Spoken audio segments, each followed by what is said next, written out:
Son esos que son el alma de la fiesta. Él podía hacerse amigos de cualquiera, tenía un carisma que supongo que había heredado de mamá, de la vieja, que siempre fue artista.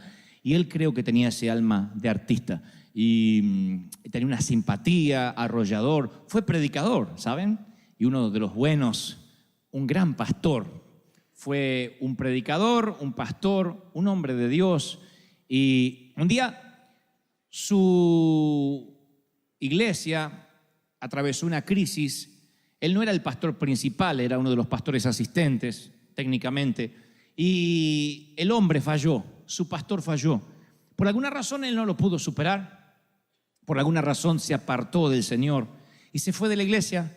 Primero dejó la Biblia, después dejó la iglesia, después dejó la comunión con el Señor y se fue para nunca jamás regresar.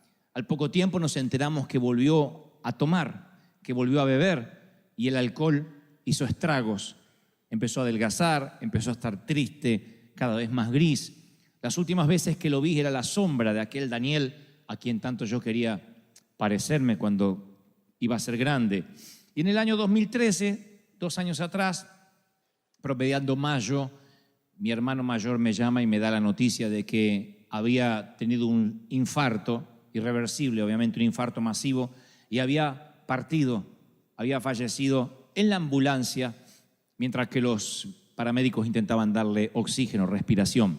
Daniel Marcelo Gebel, le dediqué el más reciente de los libros. Y yo he tratado de imaginarme los minutos finales de mi hermano viajando a alta velocidad por una ruta oscura en Buenos Aires, en una ambulancia, en una madrugada, con médicos dándole oxígeno.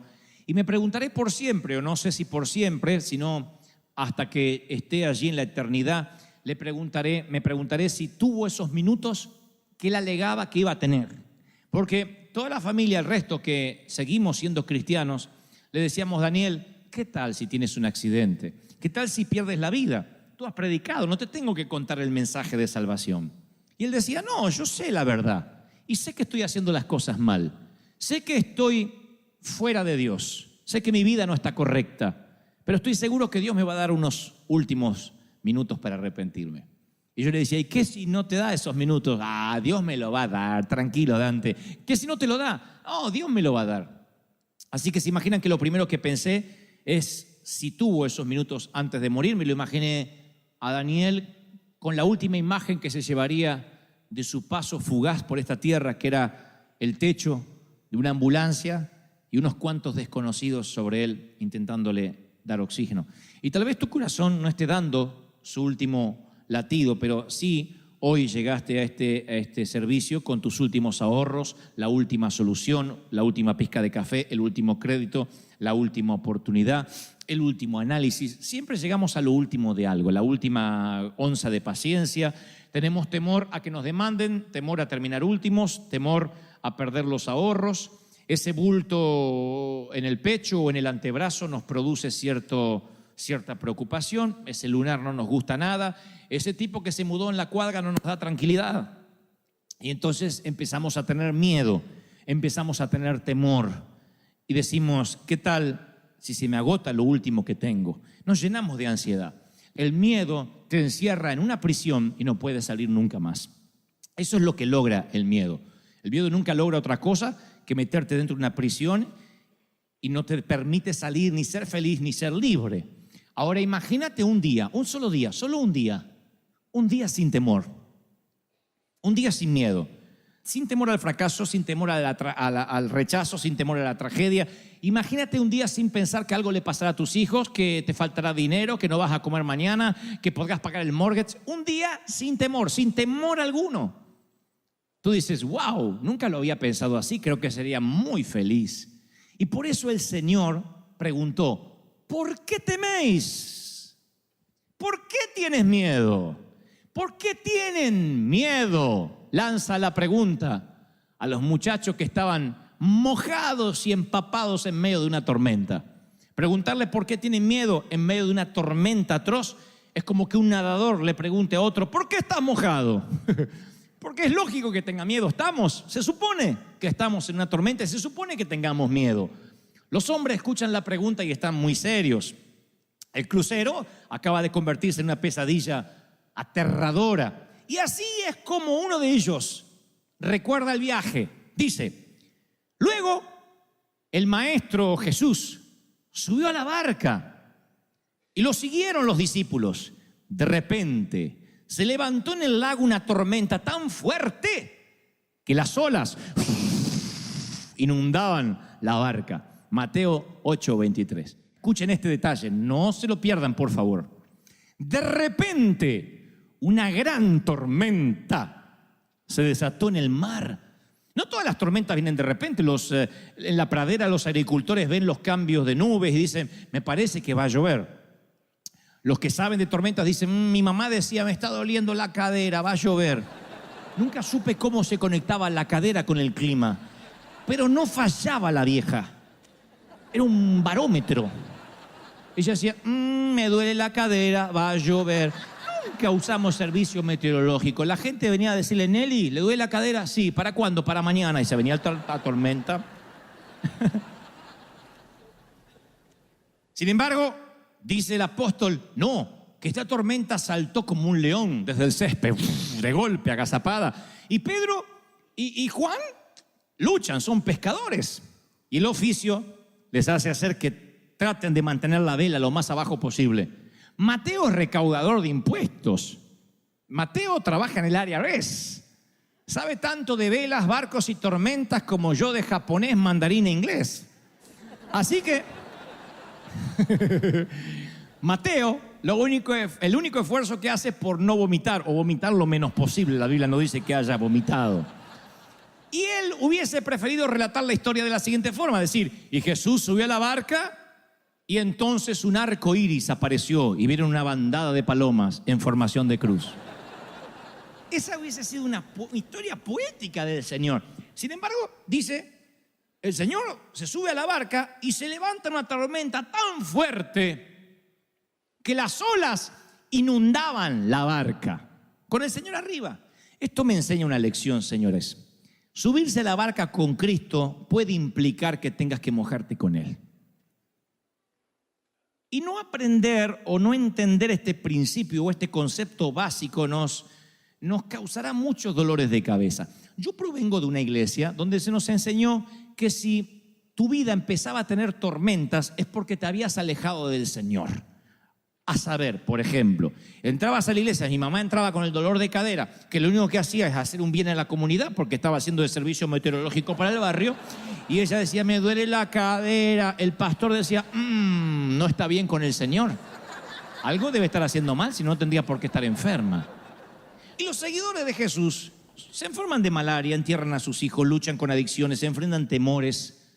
No es la falta de tormenta lo que los distingue, sino que Jesús está en medio de esas tormentas.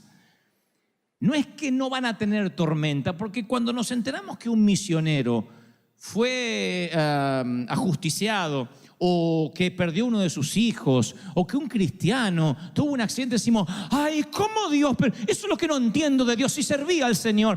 La Biblia no dice que estaremos exentos de tormentas, pero sí promete que nada nos puede pasar si Él está en la tormenta. Ustedes dicen, pero ¿cómo no me puede pasar nada malo si les pasa cosas malas? Pero el Señor vuelve a decir, quiero que entiendas lo siguiente, a lo mejor la tormenta es espantosa, a lo mejor la nube se pone tan negra que dices voy a morir, pero nada va a salirse de mis manos ni de mis planes porque yo estoy al control y yo soy el que invito.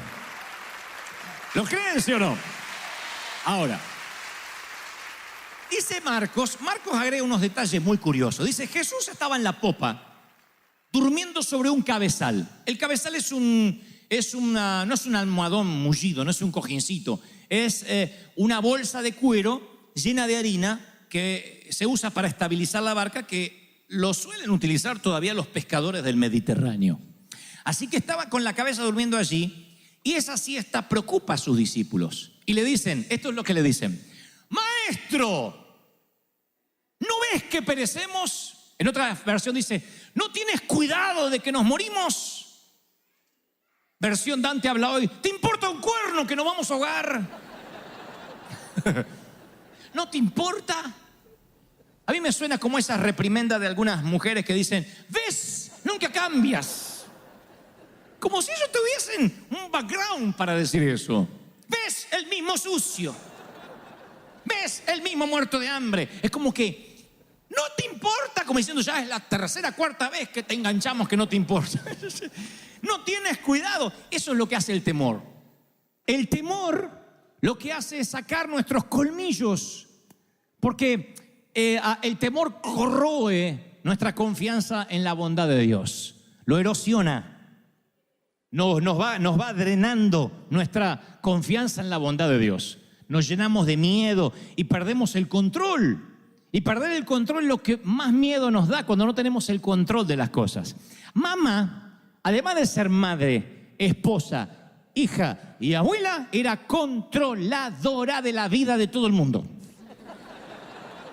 Ella podía controlar todo. Todo lo que había en su universo, que era el techo de la casa donde yo vivía, estaba bajo su control. Lo que se iba a comer, el calzón no se cambiaba si mamá no lo disponía. Ahí no se bañaba cuando alguien quería bañarse, si mamá no daba la orden. Y papá entendió eso desde que se casó con mamá. Por eso papá acuñó la frase, no sé, pregúntale a tu madre. Esa era la frase. Papá se declaró incompetente en la causa desde que se casó con la vieja. Dijo, la vieja decide, yo apruebo o desapruebo. Igual no importaba lo que dijera el viejo, porque la vieja era la última palabra. Había hablado Fidel Castro en Cuba cuando mamá hablaba. Esa era mamá. Una persona así puede manejar un automóvil, un submarino nuclear y pilotear un avión, un cazabombardero, pero nunca tenerla de copiloto porque te enferma, aunque seas un monje tibetano. Te enferma. Mamá mantenía una charla conmigo, con mi hermano, y le decía, cuidado viejo, dobla viejo, pone la luz de giro. El clic, la baliza, por favor. Cuidado, stop, frena, está frenando el de allá. Date vuelta, dobla. Para acá no. Mi papá nunca necesitó un GPS. Mamá le decía, dobla derecha, a la izquierda, 3 cuadras, me duele la cadera, va a llover. Todo. Mamá era una controladora, una enferma del control. Entonces papá ya se había acostumbrado, que ella manejaba y hacía todo, y dobla cadera, ella hablaba, todo, quería controlar todo. Un día le manoteó el volante al viejo. La única vez que vi a mi papá enojado. Le agarró y dijo, acá, no me toques el volante. Ni a mí me defendió así mi papá en la vida cuando le tocaron el volante. Hasta ahí llegó la vieja, porque la mamá sabía que mucho no podía tampoco estirar el elástico. Hasta ahí llegó, dijo, epa, nunca más le tocó el volante, pero igual, por telepatía se lo manejaba así. Y él doblaba. Mamá nunca hubiese podido subir un avión. Porque en el avión, aunque es el medio de transporte más seguro, no tenemos control de nada. Nos quedamos allí, nos ajustamos el cinturón, no hay control de nada. Vas así, y uno no puede ver el piloto. Mamá lo que hubiese hecho. Mi mamá, miren, yo creo que ni Al Qaeda hubiese logrado lo que logró si mamá estaba en ese avión. Mamá hubiese tenido el control de todo. Cuando perdemos el control nos llenamos de temor. Perdemos el control de la salud. Perdemos el control de las finanzas. Mientras tengamos un poquito de control, la fe no es tal. La gente dice, no, yo sé que Dios me va a sanar. Aparte me dijo el médico que con este medicamento, con esta quimio me voy a sanar. Yo sé que Dios está conmigo porque aparte me lo dijo el contador, que no todo está perdido, que puede arreglar todavía los papeles. Mientras que haya una esperanza de que todavía tengo el control, no tenemos temor.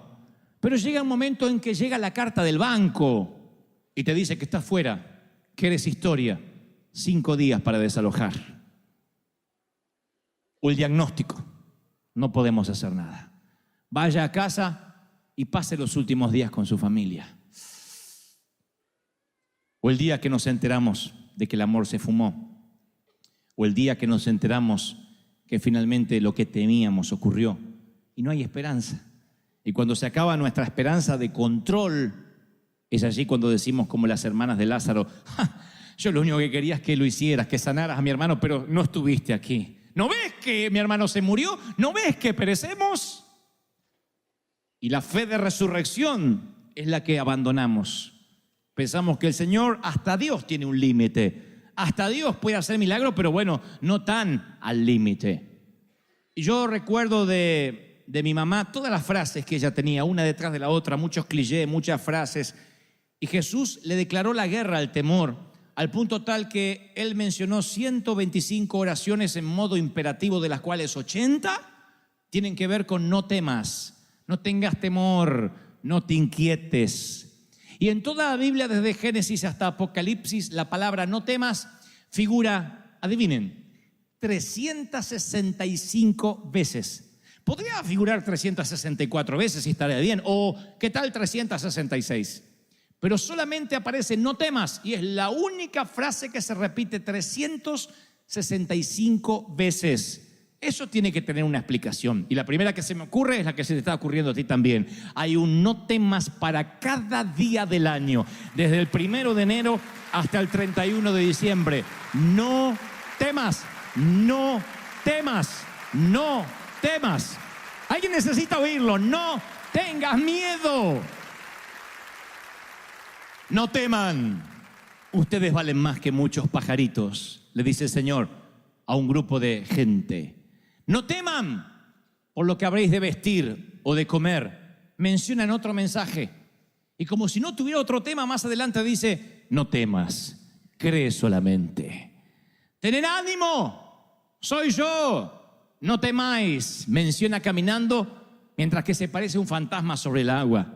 No temáis a los que matan el cuerpo. Preocupaos si pudieran quitarte el alma, pero no temas por el cuerpo. Le dice a su grupo íntimo: no temas, manada pequeña, a un anillo más grande, ya es un círculo un poquito más grande, porque vuestro Padre os ha placido daros el reino. No se turbe vuestro corazón, ni tenga miedo, le dice un padre desesperado. Luego hay una gran multitud y dice: y oiréis de guerra y de rumores de guerra, mas ustedes no teman, no tengan miedo. Va a ser un milagro. Jesús se le acerca, lo toca y le dije: levantaos. Y los leprosos que nadie los tocaba, dice: ¡hey! No teman. Cuando el Señor ascendió a los cielos, si pudieras haber hablado con cualquiera de los discípulos, le preguntarías: ¿qué frase repetía una y otra vez? No será levántate, ni serás poderoso, ni los ungiré. Es: no tengas miedo. ¿Por qué tienen miedo? Hombres de poca fe. Yo estoy en la barca, estoy en tu vida.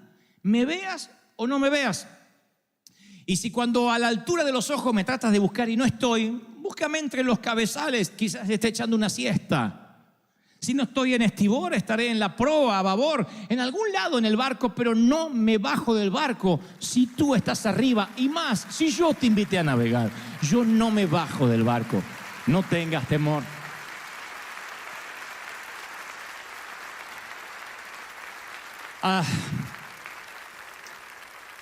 Cuando era chiquitito, 6 años de edad, insistí por mirar una serie de televisión en la República Argentina que era conducida por un actor y además guionista llamado Narciso Ibáñez Menta. Pueden buscarlo, googlearlo, Narciso Ibáñez Menta. No era tanto las teleseries que producía en Argentina, sino la forma de presentar. Él aparecía con una vela en la mano, con una capa negra, tenía una barba en punta, flaco, esquelético, y decía: voy a presentarles una historia que le pondrá los pelos de punta.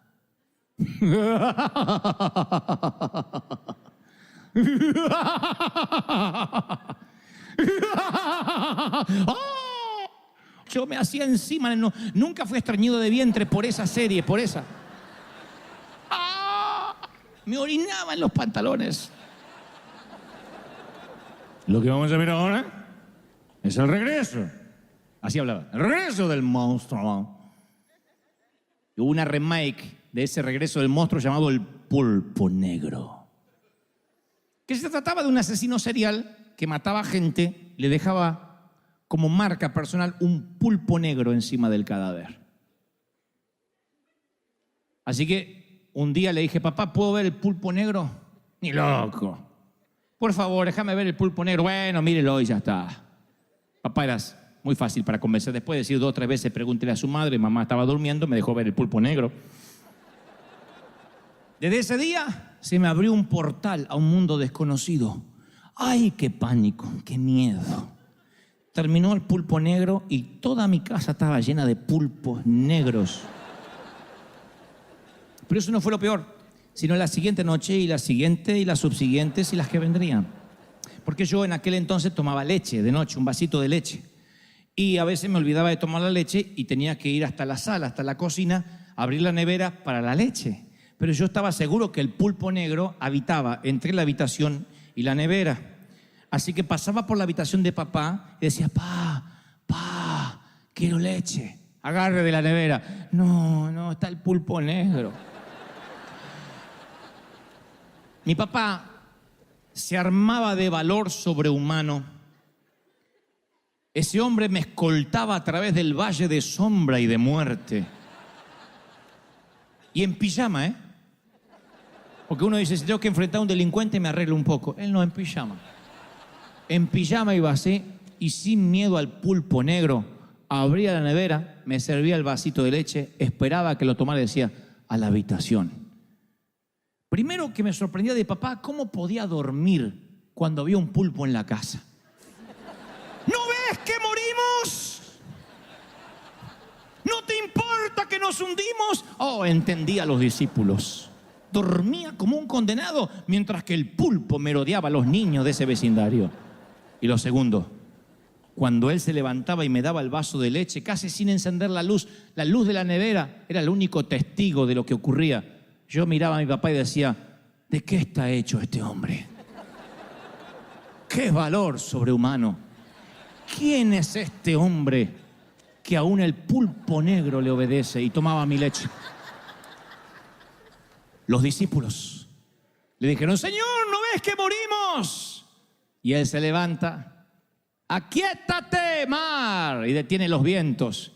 Y los discípulos dicen, ¿quién es este hombre que aún el viento y el mar le obedecen?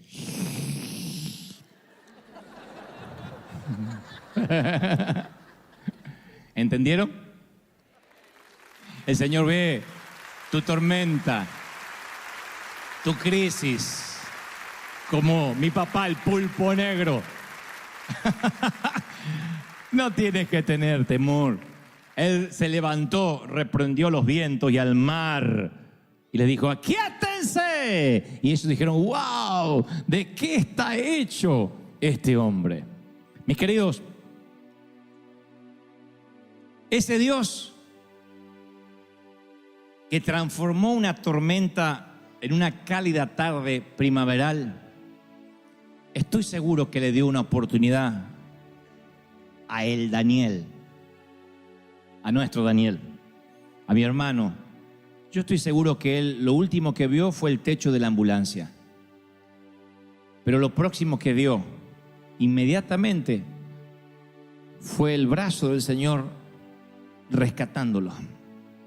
¿Por qué lo sé? Porque no importa cuánto dure una tormenta, si el Señor está allí. Y mi propio hermano decía, yo sé en lo que he creído. Sé que estoy haciendo las cosas mal, pero sé la verdad. Mi otro hermano mayor, Sergio, me llama hace unos meses atrás y me dice, Dante, yo no soy místico, no soy de tener sueños, pero soñé a Daniel, o lo vi, lo visioné.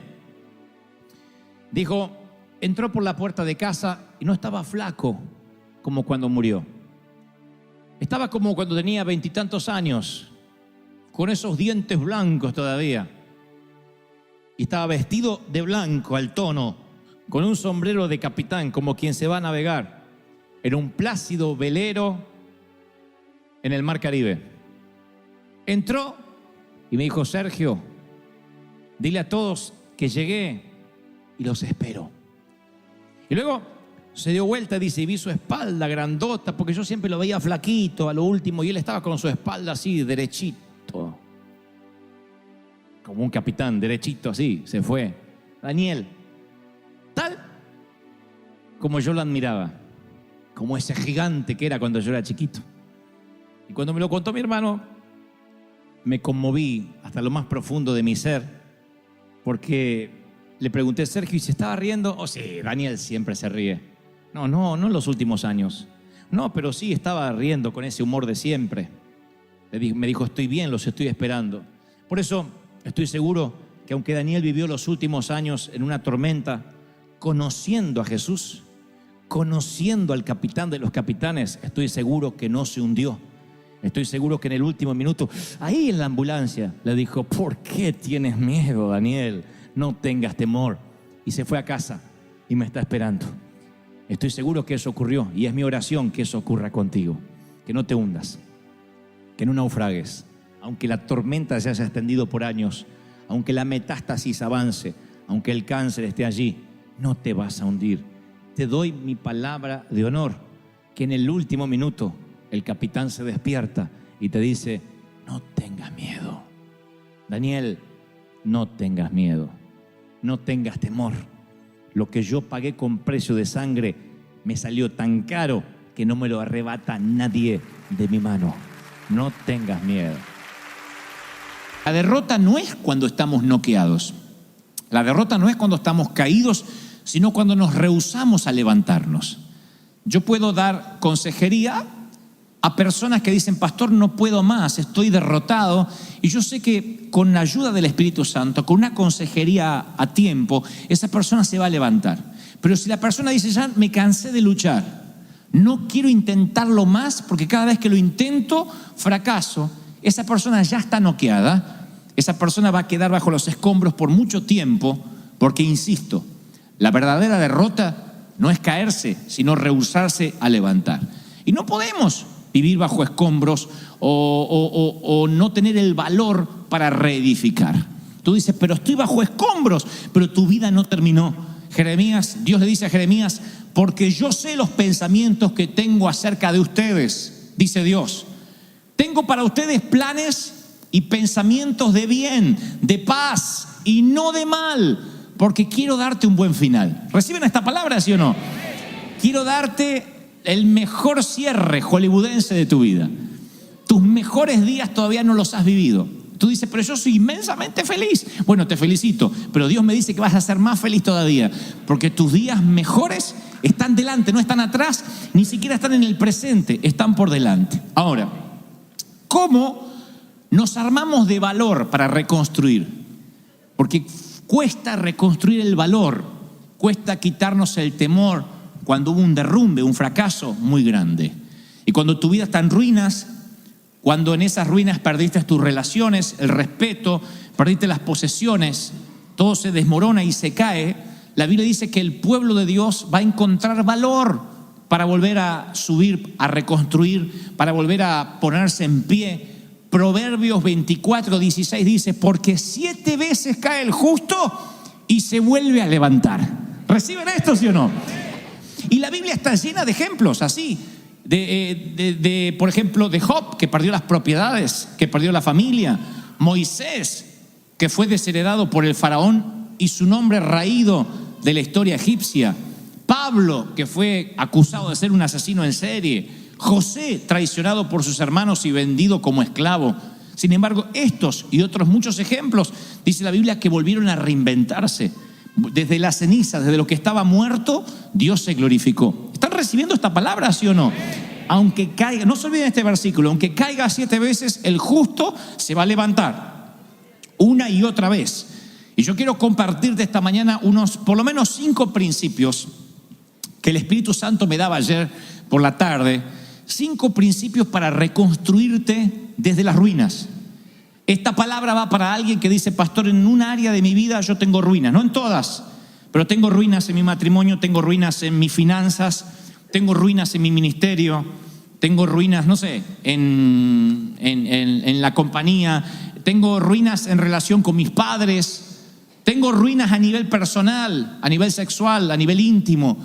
Y el Espíritu Santo me dice: te voy a dar para mi pueblo 5 principios para que puedas reconstruir y para que cuando termine el servicio de esta mañana diga: vine colapsado, vine en ruinas, mas ahora voy a salir mejor que antes, porque el postrer estado va a ser mejor que el primero.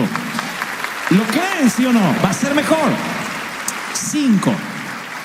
El primero es que tienes que empezar contigo primero. Cuando algo fracasó en tu vida, tienes que empezar contigo. Empieza contigo, siempre. La reconstrucción nunca puede ser para afuera si primero no es para adentro, si primero uno no es el que se reconstruye.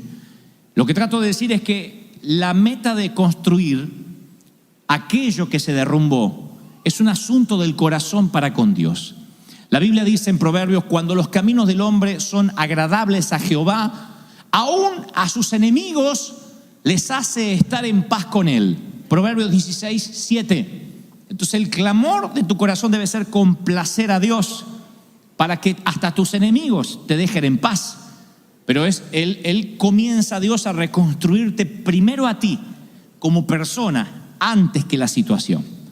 Nosotros solemos decir: Señor, arréglame esta situación. Y Dios dice: no me interesa la situación, me interesa arreglarte a ti. Porque si yo arreglo tu situación y no te arreglo a ti, te vas a meter en otra situación como esta o peor. ¿Me siguen, sí o no? Me interesa arreglarte a ti. Sí, pero sácame de esta deuda. Sí, pero yo te voy a enseñar. Si te saco la deuda solamente, te vas a volver a meter en deuda porque no has aprendido a sembrar. No has aprendido a meterme a mí, dice Dios, en tus finanzas. Déjame que te voy a tratar. Vas a permanecer en deuda hasta que trate contigo. A Dios no le interesa cuándo llegues a la plenitud, sino cómo llegues a la plenitud. De la manera en que llegues. Esa es la educación de un verdadero padre. Papá, vení a sacarme de la cárcel. Y el papá lo saca. Papá, ven a sacarme de la cárcel otra vez. Y el papá lo saca. La tercera vez dice: ¿sabe qué? Habla con el jefe de policía y dice: deja a mi hijo un par de días en la cárcel. Diga que no se puede comunicar conmigo. No, pero si usted paga la fianza se lo puede llevar. Sí, pero déjelo ahí, 2 días de cárcel. Porque es la tercera vez que lo saco. Y si yo no empiezo a tratar con él, voy a conocerme las cárceles del sur de California. Eso es lo que Dios hace. Vamos a dejarlo un poco más en crisis, porque si le saco la crisis inmediatamente, se me hace un nene mañoso, maleducado, mal enseñado. Y Dios es un Dios que educa bien, que enseña bien. Un joven una vez se acercó a un viejo predicador y le dijo: pastor, ¿por qué no hay avivamiento en esta iglesia? Mucho chismerío, las iglesias ya no son como antes. Y el viejo predicador le dijo: yo te voy a dar la clave para el avivamiento. Tomó una tiza y mientras que el jovencito se quedó parado, hizo un círculo alrededor del muchacho. Y dijo: cuando el avivamiento comience dentro de ese círculo, entonces habrá avivamiento en el resto de la iglesia. Porque siempre uno espera que sea lo que está afuera lo que nos contagie, en lugar de ser nosotros los virales. Está lleno de gente así, que quiere que el otro haga lo que ellos no se atreven a hacer. Entonces la reconstrucción siempre es dentro del círculo de la tiza. Una de las cosas que yo aprendí, y lo voy a compartir más en profundidad durante ADN, aprendí en el peregrinar de mi vida, aunque soy muy jovencito y tengo una corta vida. Yo aprendí que cuando me traicionan, cuando alguien me hace algo que me hiere, cuando alguien hace algo en contra de la iglesia, yo como soy humano me tomo mi tiempo para enojarme. No voy a decir que yo vivo sin enojo. Me enojo y digo: pero ¿cómo puede ser? Señor Jesús, ¿por qué no te lo llevas de una vez? A veces me pasa. Pero he aprendido que después tengo que hacer una autocrítica diciendo: ¿qué hice mal? ¿Qué proyecté mal para que esto sucediera? A veces realmente excede a mi culpa. La mayoría de las veces tiene que ver conmigo, con algo que no dije o con algo que dije, con palabras que callé, con correcciones que no me atreví a hacer, con palabras que no dije en el momento oportuno, con entrenamiento real que no quise instrumentar. Esa autocrítica hace que diga: no es todo la culpa del otro, pues si no uno anda por la vida haciéndose la Heidi violada. Ay, me atacan, ay, y no se puede andar así por la vida. Uno tiene culpa, siempre tiene culpa. Podemos ir por la vida diciendo: ay, yo soy tan bueno que no sé cómo el Señor no me arrebata en un carro de fuego. O podemos ir diciendo: algo debo estar proyectando mal. Cierta vez yo tuve, en estos años de ministerio, a un líder que tenía una personalidad fuerte, y cuando hacían algo incorrecto yo decía: no quiero confrontar, estoy cansado. Ya le dije 10 veces y no quiero pelear otra vez, y me empecé a callar.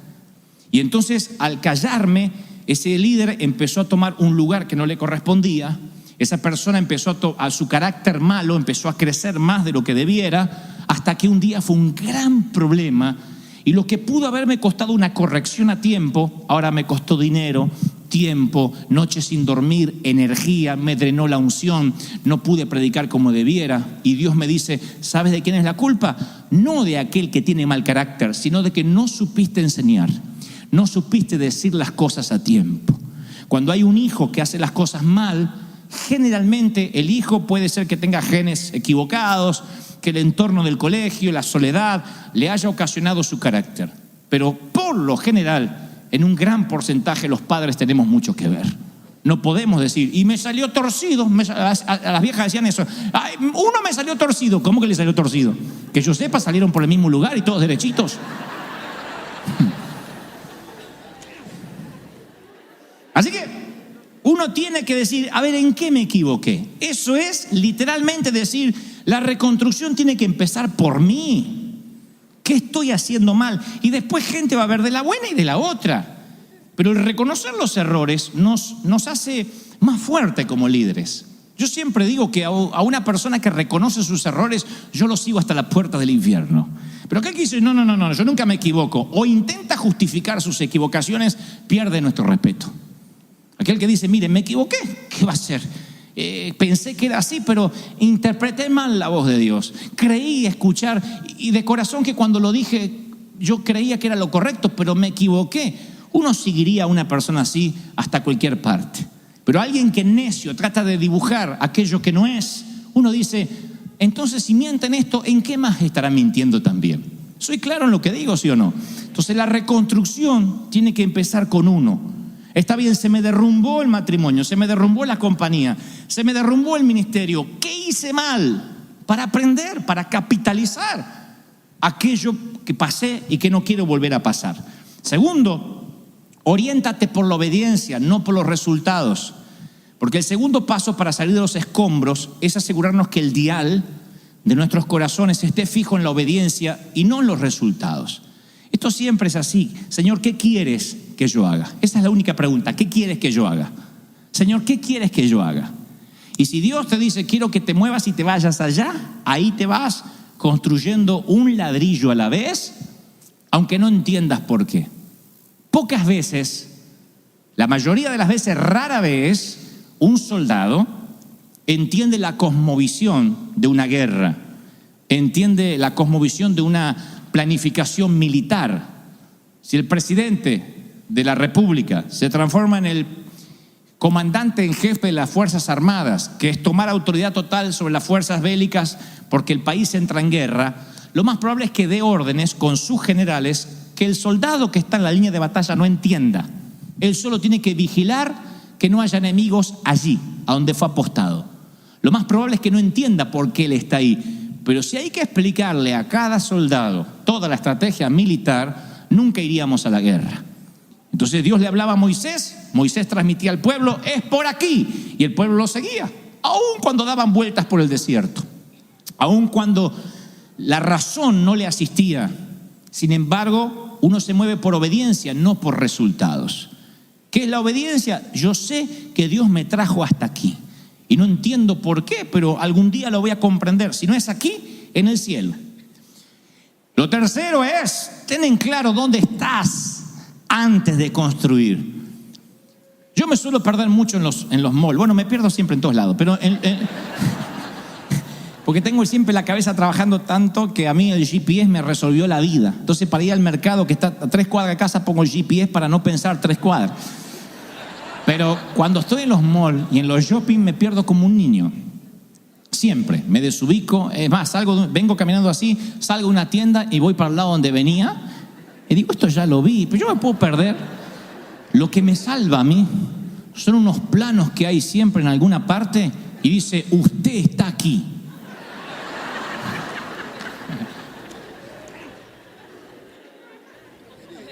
No sé qué se ríen. Usted está aquí. Porque cuando sé dónde estoy, digo, y el baño es aquel, y allá está lo otro. Siempre yo tengo que saber dónde estoy, porque si yo no sé dónde estoy, por lo general no sé a dónde quiero ir, o cómo llegar a donde quiero ir. Si no sabes dónde estás, ¿cómo vas a llegar a donde quieres ir? ¿Dónde estás parado con respecto a Dios, con respecto a este derrumbe? ¿En qué lugar estás parado? Si no sabes dónde estás parado, ¿cómo vas saber dónde tienes que ir. La gente quiere que le digan dónde tiene que ir, cómo tiene que empezar a reconstruir, pero no sabe desde dónde construir, en dónde está parado. Necesitas una flecha que te diga, usted está aquí. A veces he hablado con matrimonios y le hemos preguntado a solas a la mujer, ¿cómo está tu matrimonio en una escala del 1 al 10? Y te dice, ¿puedo decir 0? Del 1 al 10, 1, arañando así 1. Sale la mujer, entra el marido, ¿cómo está tu matrimonio del 1 al 10? ¿Puedo decir 12? Entonces, mientras que él vive en la tierra del siempre feliz, la mujer está al borde de un colapso. ¿Qué hay que decirle a ese hombre? Sonso, usted está aquí. ¿Tiene sentido lo que digo? Si no sabemos dónde estamos, pasa con empleados y jefes. Que uno le pregunta al jefe, ¿qué tal fulanito como empleado? Ay, Dios mío, estoy orando que se muera porque no lo puedo despedir. Llamo al empleado, ¿qué tal tu relación con el jefe? El mejor, soy el favorito. Siempre hay gente así. ¿Qué hay que decirle? Usted está aquí. ¿Se acuerdan a Woody diciendo a la voz de la guía? ¡Eres un juguete! ¿Se acuerdan de Toy Story? Buzz Lightyear es un juguetito que cree que vino del espacio y dice, estoy aquí con mi lucecita paralizadora. Oh, el terreno es hostil. Y Woody le dice, ¡eres un juguete! Hay alguien que necesita oír esta palabra, ¡eres un juguete! Oh, estoy en un comando estelar. Y alguno hay que decirle, no eres Buzz Lightyear, eres Woody. Y cuando uno se ubica donde está, ahí puede empezar a construir. Porque no hay peor cosa para construir que un necio que no sabe dónde está parado. No tiene una perspectiva clara en el proceso de construcción. No tiene una perspectiva clara. Entonces fracasó y te dice, no, yo no fracasé. Le va mal en todas las cosas, relación que toca, relación que pudre. Y te dice, no, es que me toca toda mala gente a mí.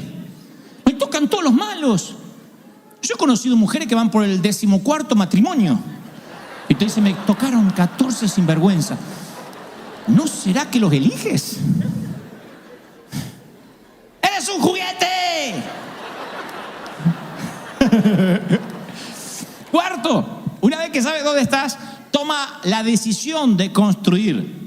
Tienes que tomar el compromiso de reconstruir, porque yo sé que hay gente a esta altura diciendo, pastor, yo no tengo ni el valor ni la valentía. Ya está. Una vez alguien me dijo, perdí el valor, perdí la fuerza, perdí la valentía. Y te voy a recordar una palabra viejísima, súper conocida, Josué 1:9. Mira que te sugiero, si te nace, espera que te venga de adentro y sé fuerte y sé valiente. No, te mando una orden. No temas ni desmayes, porque yo, Jehová tu Dios, estaré contigo donde quiera que vayas. Entonces, la valentía no es un sentimiento que debes avivar. No es una emoción que debes esperar. La valentía es un mandato.